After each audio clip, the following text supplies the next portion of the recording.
আসসালামু আলাইকুম গাইস। সকাল সকাল নাস্তা করে নিচ্ছিলাম আমি, রিহান, রুবাইয়া। এখানে হচ্ছে চাপটি আর সবজি রান্না করেছিলাম, তো সেই সবজিটা দিয়ে আমরা নাস্তা করে নিচ্ছিলাম। আর দুপুরের জন্য রান্না করছি এখানে বেগুন দিয়ে তেলাপিয়া মাছ। এই বেগুনের তরকারিটা আমার অনেক মজা লাগছিল। তারপর একটু বিকেলের দিকে রুবাইয়ার আর রিহানের খেলনার ঘরে এখানে আমি বসেছিলাম, আর তারা দুই ভাই বোন খেলতেছিল।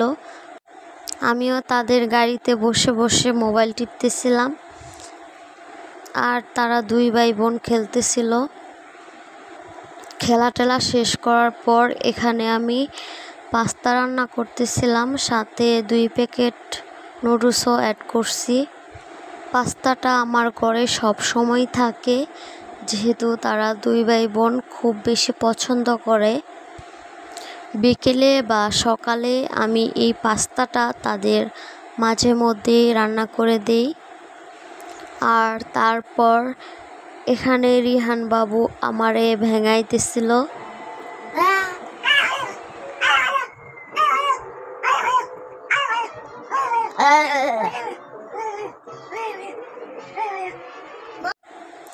তারপর ভেঙাইতে ভেঙাইতে এখানে নাচতেছিল, কোমর ঝুলাইতেছে আর আমার ভেঙাইতেছে।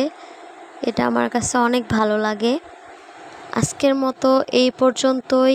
আমার রুবাইয়া আর রিহানের জন্য সবাই অনেক বেশি দোয়া করো, আর তোমাদের জন্য দোয়া রইল। আল্লাহ হাফেজ।